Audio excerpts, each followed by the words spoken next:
Bismillahirrahmanirrahim. Assalamualaikum warahmatullahi wabarakatuh. Alhamdulillahi ala ihsani wa syukru lahu ala taufiqihi wa amtinani. Asyhadu an la ilaha illallah wahdahu la syarika lahu ta'ziman li sya'ni. Wa asyhadu anna Muhammadan abduhu wa rasuluhu da'ila ridwani. Allahumma salli alaihi wa ala alihi wa ashabihi wa ikhwani. Hadirin dan hadirat yang dirahmati Allah Subhanahu wa taala. Pada kesempatan kali ini kita akan membahas topik yang judulnya adalah sebagaimana saya diamanahi oleh panitia, yaitu beramalah meskipun sedikit-sedikit ya. Itu jangan sampai tidak beramal sama sekali. Sungguhnya masalah pahala ini sangat penting karena kedudukan seorang di akhirat kelak berdasarkan pahala dari amal soleh yang dia lakukan ya. Makanya dikatakan oleh Ibnu Qayyim rahimahullahu taala bahwasanya an-najatu minan nar bimaghfiratillah, selamat dari neraka adalah karena ampunan Allah, wa dukhulul jannah birahmatillah, masuk surga karena rahmat Allah. Namun waqtisamu ad-darajat wal manazil bil a'mal, adapun pembagian derajat level-level dalam surga adalah dengan amal soleh. Saya ulangi, selamat karena apa? Ampunan Allah. Masuk surga karena rahmat Allah. Tapi level di akhirat yang menentukan adalah amal soleh. Makanya Allah berfirman, udkhulul jannata bima kuntum ta'malun. Masuklah kalian ke surga sesuai dengan berdasarkan amal soleh kalian. Demikian juga Allah berfirman, kulu washrabu hani'an bima aslaftum fil ayyamil khaliyah. Makanlah dengan senang-senang, minumlah dengan senang-senang di surga, bima aslaftum fil ayyamil khaliyah, dari amal soleh kalian pada hari-hari yang lalu, yaitu ketika di dunia. Lalu kita dapati bahwasanya para orang-orang salihin mereka berlomba-lomba untuk beramal soleh. Allah mengatakan was-sabiquna as-sabiqun ulaika humul muqarrabun, dan orang yang duluan itulah orang yang didekatkan kepada Allah. Mereka berlomba-lomba untuk beramal saleh, duluan-duluanan. Dan Allah suruh untuk bersaing, kata Allah, wa fi dzalika falyatanafasil mutanafisun. Untuk urusan surga maka bersainglah. Dan ternyata pahala itu hak prerogatif Allah. Allah mau kasih pahala terserah Allah. Memang ada aturan bahwasanya minimal amal soleh pahalanya 10 kali lipat. Man jaa bil hasanati falahu asyru amsalihha. Kata Allah Subhanahu wa taala, siapa yang membawa kebaikan, satu kebaikan, maka bagi dia 10 lipat pahalanya. Ini minimal. Setiap amalan minimal pahalanya 10 kali lipat. Makanya Rasulullah SAW mengatakan, ya, la aqulu wal hasanatu bi asyri amsalihha. Ya, bacalah Al-Qur'an ya, karena setiap huruf ada pahalanya, dan setiap kebaikan, setiap huruf dapat satu pahala, dan satu kebaikan dilipat 10 kali. La aqulu alif lam mim harf, aku tidak mengatakan alif lam mim satu harf, tetapi alifun harfun, lamun harf, mim harf. Alif satu huruf, lam satu huruf, mim satu. Kalau kita baca alif lam mim, kita dapat 3 kali 10. Berapa kebaikan? 30 kebaikan. Lain halnya dengan keburukan, satu keburukan, satu dosa, satu keburukan. Satu dosa, satu keburukan. Kecuali dosa tersebut dilakukan di tanah haram, atau di bulan-bulan haram, atau di bulan Ramadan, maka tetap kuantitasnya satu tapi kualitasnya diperbesar. Tapi kuantitas tetap satu. Lain dengan kebaikan di setiap saat minimal dilipat gandakan 10 kali lipat. Di waktu-waktu mulia seperti bulan-bulan haram, seperti Ramadan, seperti 10 awal Dzulhijjah, maka dilipat gandakan lagi, baik kuantitas maupun kualitas. Tapi hukum asal dosa itu satu dosa, keburukan cuma satu. Hukum asal satu kebaikan berapa kali lipat? 10, itu minimal. Kecuali infak fisabilillah. Infak fisabilillah minimal 700. Kalau amal soleh yang biasanya minimal 10. Man jaa bil hasanati falahu asyru amsalihha. Siapa yang melakukan kebajikan Satu kebajikan 10 kali lipat. Tapi kalau infak fisabilillah, mathalul ladzina yunfiquna amwalahum fi sabilillah kamathali habbatin ambatat sab'a sanabila fi kulli sumbulatin mi'atu habbah wallahu yudha'ifu liman yasha wallahu wasi'un alim. Dalam surat Al-Baqarah kata Allah Subhanahu wa taala perumpamaan orang yang berinfak di jalan Allah fisabilillah untuk jihad, untuk dakwah. Karena dakwah di antaranya jihad fisabilillah untuk para penuntut ilmu. Kata Rasulullah sallallahu alaihi wasallam, "Man kharaja fi talabil ilmi huwa fi sabilillah hatta yarji'." Siapa yang keluar untuk menuntut ilmu dari rumahnya, maka sungguhnya dia sedang fi sabilillah sampai dia kembali. Oleh karenanya infak fi sabilillah minimal 700 kali lipat. Allah berfirman, "Matsalul ladzina yunfiquna amwalan fi sabilillah." Perumpamaan orang yang menginfakkan hartanya jalan Allah, kamatsali habbah, seperti biji ambatat sab'a sanabil yang kemudian menumbuhkan 7 bulir.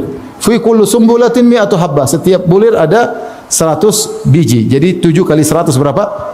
700. 1 jadi 700. Wallahu yudha'ifu liman yasha. Allah lipat gandakan terserah yang Allah kehendaki. Apakah 700 maksimal enggak? Ila adhafin katsira, lebih daripada itu. Terserah Allah. Ini kebaikan. Beda dengan kezaliman, kemaksiatan, 1 dapat 1. Kalau kebaikan terserah Allah. Allah mau kasih amal sedikit pahalanya gede, terserah Allah. Kenapa protes? Terserah Allah. Yang jelas aturannya minimal 10, kalau infak fisabilillah minimal berapa? 700. Contoh seperti sabar, Allah mengatakan ya, innama yuwaffas sabiruna ajran bighairi hisab. Sabar pahalanya tanpa batas. Banyak. Memaafkan pahalanya juga luar biasa. Kata Allah, faman afa wa aslaha fa ajru 'ala Allah. Siapa yang maafkan dan membuat kebaikan, pahalanya si Allah. Terserah Allah mau kasih berapa. Bisa jadi keluar kaidah. Makanya sering-sering maafkan istri. Istri sering-sering maafin apa? Suami. Dari situ ketika kita tahu bahwasanya pahala itu hak pribadi Allah, tidak ada yang bisa atur-atur, maka kita beramal. Meskipun mungkin menurut pandangan kita kecil, rendah, tapi urusan pahala urusan Allah. Mau besarin ya, tidak ada yang bisa protes. Oleh karenanya Nabi SAW tentu menyuruh kita beramal sebanyak-banyaknya, tetapi bukan berarti kita meremehkan amal sedikit. Kata Nabi, beramallah. Seperti contoh Rasulullah SAW bersabda, ini motivasi Nabi untuk tidak meremehkan amal apapun. Kita beramal meskipun sedikit-sedikit. Sedikit, tapi kalau variatif lama-lama banyak atau tidak? Banyak lah. Kata Nabi, la tahqiranna minal ma'rufi syai'an walau antalqa akhaka biwajhin talik. Janganlah meremehkan kebaikan apapun. Jangan pernah meremehkan, karena pahalanya yang tahu siapa? Allah. Allah mau kasih besar, urusan Allah. Makanya Ibnu Mubarak berkata, rubba amalin shaghir tu'azzimuhu niyyah. Betapa banyak amalan sedikit jadi besar gara-gara niat yang luar biasa. Pahala terserah Allah. Maka Rasulullah mengatakan jangan pernah meremehkan amal apapun. Walau antalqa akhaka biwajhin talik, meskipun hanya sekedar tersenyum ketika ketemu saudara. Antum senyum, tapi ingat senyum karena Allah ya. Bukan senyum karena ada udang di balik batu. Bukan senyum karena menggoda akhwat, apalagi menggoda istri orang. Ittaqillah. Enggak boleh. Kalau senyum karena dia seorang mukmin, saya seorang mukmin. Senyum karena ingin menyebarkan akhlak. Semakin banyak kita senyumi, banyak pahala enggak? Banyak. Makanya Rasulullah berkata, innaka lan tasa'an nas, innakum lan tasa'un nas bi amwalikum. Kalian tidak bisa meliputi manusia dengan harta kalian. Kita mau sedekah sama orang banyak, 1000 orang, enggak mampu, duit enggak cukup. Taruhlah mampu. Bagaimana kalau 1 juta orang? Enggak mampu. Walakin yasa'ahum bastul wajhi, tapi kalian bisa meliputi mereka dengan senyuman. Antum bisa senyum di depan 1 juta orang, bisa enggak? Mau 1 miliar orang senyum bisa. Tinggal senyum aja. Yang melihat senyum kita. Jadi pahala banyak. Orang lihat kita senyum semua senang. Dapat pahala enggak? Jangan remehkan, kata Nabi, senyum. Senyum kalau kali 100, kita senyum 100 orang, banyak nih lama-lama. Tapi jangan tebar pesona, bikin fitnah ya. Mau saya ini contoh, Rasulullah jangan mengatakan jangan remehkan, karena pahala urusan Tuhan, urusan Allah. Benar ada dalil-dalil, oh ini pahalanya gede, ini pahalanya kecil. Ini hukum asal. Terkadang Allah ingin besarin yang ini, terserah Allah. Oleh karena jangan pernah meremehkan amal sedikit pun. Karena setiap amalan, setiap senyum ada pahalanya dan akan mempengaruhi status ekonomimu di hari kiamat kelak. Mempengaruhi status kebahagiaanmu di hari kiamat kelak. Rasulullah berfirman, "Faman ya'mal mithqala dzarratin khairan yarah." Siapa yang melakukan kebaikan meskipun seringan zarrah, dia akan melihat hasilnya. Zarrah itu apa? Zarrah itu adalah ungkapan orang Arab menunjukkan yang paling ringan. Ada yang mengatakan zarrah adalah semut kecil. Semut kecil kalau ditimbang mungkin enggak terdeteksi timbangannya, saking kecilnya. Ada yang mengatakan zarrah adalah kalau kau pukul tanah terus kau bersihkan ada debu, satu namanya zarrah, saking kecilnya. Ada yang mengatakan zarrah adalah partikel yang kalau kau buka jendela lihat masuk cahaya, yang kecil-kecil namanya zarrah. Intinya itu kalau kau ambil partikel kecil tersebut taruh di timbangan, ada terdeteksi enggak? Enggak. Tapi kalau Allah terdeteksi dan ada balasannya. Dan balasan itu pasti mempengaruhi nasibmu di akhirat, di alam barzah. Berpengaruh di akhirat juga berpengaruh. Kata Nabi, jangan meremehkan kebaikan apapun meskipun sekedar tersenyum. Kata Rasulullah SAW, tabassumuka fi wajhi akhika sadaqah. Senyum di hadapan wajah saudaramu adalah apa? Sedekah. Ini contoh, jangan meremehkan. Rasulullah suruh jangan meremehkan, berarti dia beramal meskipun kelihatannya sedikit, meskipun kecil, jangan remehkan. Rasulullah larang dan Rasulullah menggunakan la nahi dengan nun taukid, la tahkiranna. Kalau bahasa Indonesia artinya jangan sekali-sekali, jangan pernah meremehkan kebaikan sedikit pun. Contoh lagi Rasulullah SAW mengatakan, ya, fattaqun nara walau bi syiqqit tamrah. Jagalah diri kalian dari neraka meskipun hanya bersedekah sepenggal korma. Sepenggal korma berapa nilainya? Enggak ada nilainya. Tapi kalau kau tidak punya apa-apa kecuali itu, jangan pernah meremehkan. Ini bisa jadi menyelamatkan kau dari neraka jahanam. Kalau tidak ada fungsinya, kenapa Nabi motivasi? Nabi mengatakan, jagalah diri kalian meskipun dengan bersedekah sepenggal korma. Berarti sepenggal korma bisa menyelamatkan dari neraka atau tidak? Bisa. Kalau enggak bisa, ngapain Nabi bilang begitu? Tapi serahkan sama Allah, Allah yang tahu. Sepenggal korma bisa saja dengan ketulusan luar biasa, dengan sebab tertentu bisa menyelamatkan kau dari neraka. Apalagi sekarung korma. Ini bukan Nabi ngajarin untuk pelit, enggak. Tapi kalau kau tidak punya apa-apa, kalau kau belum terbiasa bersedekah kecuali baru sepenggal, lakukan aja dulu. Lakukan aja dulu, jangan pernah meremehkan. Hidup cuma sebentar, umur kita cuma sebentar. Enggak ada yang tahu kita hidup sampai kapan. Ya, yang bisa kita lakukan. Contoh Rasulullah SAW sebutkan tentang cabang-cabang keimanan. Kata Rasulullah SAW, al-imanu bi'un wa sab'una syu'bah. A'laha kalimatul la ilaha illallah adnaha imatatul adha anit thariq. Saya ingin sampaikan hal ini, perhatikan. Rasulullah mengatakan iman itu 70 sekian cabang. Sampai para ulama menulis buku tentang iman, misalnya Syu'abul Iman karangan Al-Baihaqi rahimahullahu taala untuk membukukan cabang-cabang keimanan apa saja yang 70 sekian. Sebagaimana juga dilakukan oleh ulama-ulama yang lain, ya. Al-Halimi juga ada Syu'abul Iman, ya. Taib. Kata Rasulullah yang paling tinggi la ilaha illallah. Wa adnaha yang paling rendah imatatul adha anit thariq. Yang paling rendah adalah menghilangkan gangguan dari jalan. Mudahlah, ada besi kita senggol masukin ke, atau ada kita ambil taruh di tempat sampah, atau ada batu kita tendang ke samping biar enggak kan gampang. Apa susahnya? Cuma begini aja dong. Cuma senang gitu, apa susahnya? Enggak ada susahnya. Ini paling rendah. Paling rendah secara aturan benar. Dalam Islam ada apa namanya? Skala prioritas benar. Yang paling tinggi adalah Allah dengan konsekuensinya paling rendah menghilangkan gangguan dari jalan. Tapi ternyata menghilangkan gangguan dari jalan ini pernah bikin orang masuk surga. Yang menurut kita rendah secara urutan rendah, tapi ternyata dalam hadis yang lain Rasulullah sebutkan ada seorang mukmin berjalan, dia lihat ghusnus syajarah. Ghusnus syajarah ada dahan di tengah jalan. Maka dia mengatakan la yu'dzil mu'minin, jangan sampai dahan ini mengganggu kaum mukmin. Maka dia pun singkirkan dari tengah jalan, dia pinggirkan. Allah ampuni dia, Allah masukkan dalam surga. Bayangkan. Padahal ini dia melakukan cabang keimanan yang paling apa? Yang paling rendah. Ingin saya tekankan bahwasanya ukuran pahala urusan siapa? Allah. Yang penting kita berbuat. Yang bisa kita lakukan, kita lakukan. Bisa senyum, ya senyum aja. Masih pelit, ya sudah senyum aja dulu. Ada pengemis minta duit, kita pelit. Senyum aja dulu. Nanti kalau dia punya duit baru. Pokoknya jangan remehkan amal soleh. Jangan remehkan amal soleh. Sampai Rasulullah SAW kasih contoh-contoh yang menurut kita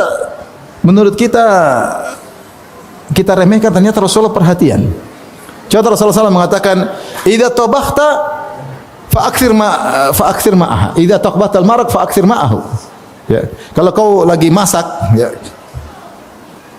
daging misalnya, kau enggak punya daging cuma sedikit, perbanyakin airnya.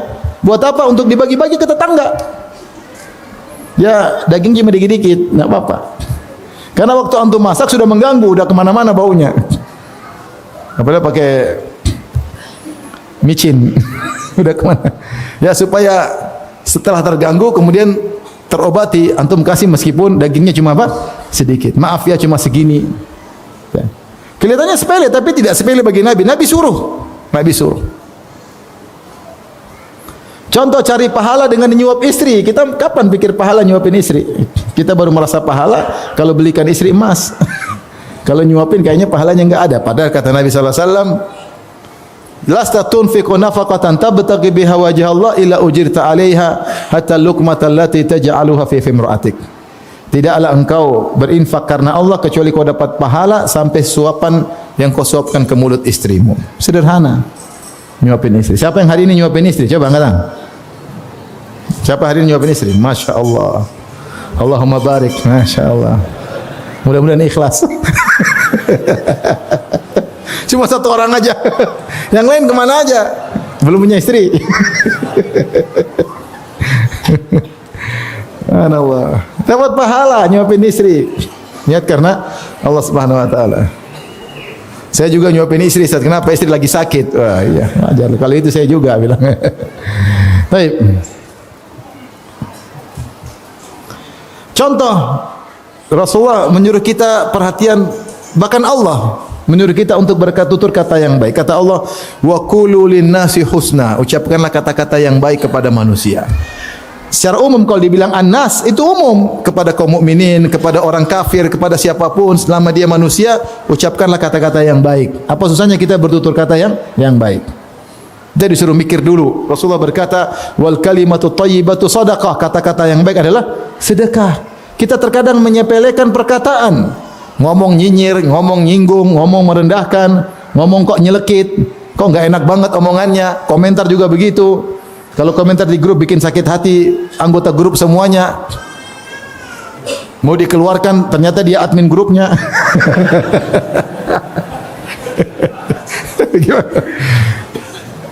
Apa susahnya kita kata-kata baik? Kata Nabi, "Wal kalimatu thayyibatu shadaqah." Kata-kata baik sedekah. Subhanallah. Tidak bisa kita sedekah tiap hari sama istri, ngomong sama istri dengan baik. "Sayang, gimana kabarnya? Gimana kamu hari ini? Gimana status ekonomi hari ini?" "Mana sayang, sudah baca Quran belum? Abi kangen dengar suaramu." Masya Allah, kan enak. Kata-kata baik, menghargai perasaan istri, milih kata-kata sebelum ngomong sama istri, dapat pahala. Sama anak-anak juga demikian. Ucapan kata-kata yang menyenangkan anak-anak, niat karena Allah, dapat pahala enggak? Pahala. Sedikit, jadi banyak. Sedikit segini pun pahalanya belum tentu sedikit. Pahala kan saya bilang tadi hak prerogatif siapa? Allah. Hak istimewa Allah. Enggak ada yang mau protes-protes, ya Allah mau kasih pahala, terserah Allah Subhanahu wa taala. Mau sebanyak apapun terserah Allah Subhanahu wa taala. Sampai Rasulullah bersabda tentang zikir secara umum, "Kalimatani khafifatani 'alal lisani, thaqilatani fil mizani, subhanallah bihamdi subhanallah azim." Dua kalimat yang ringan di lisan, tidak ada susahnya. Cuma bilang subhanallah bihamdihi subhanallah azim. Ya. Tapi thaqilatani fil mizan, tetapi berat di timbangan, pahalanya besar. Dua kalimat tersebut, subhanallah bihamdihi subhanallah azim. Dan zikir-zikir secara umum pahalanya besar. Mudah kita zikir sedikit, istighfar kadang, astagfirullah, atubu ilaih, astagfirullah, atubu ilaih, la ilaha illallah, subhanallah, alhamdulillah, Allahu akbar. Subhanallah bihamdihi adada khalqihi wa ridha nafsi wa zinata arsyhi wa kalimati.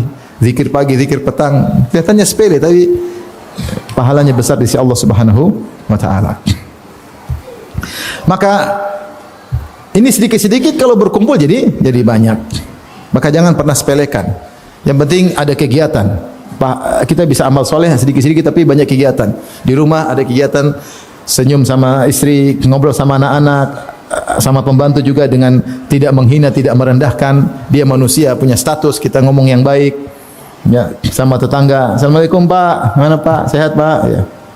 Mana kabarnya Pak? Kalau ada salam tempel bagus, kan Pak?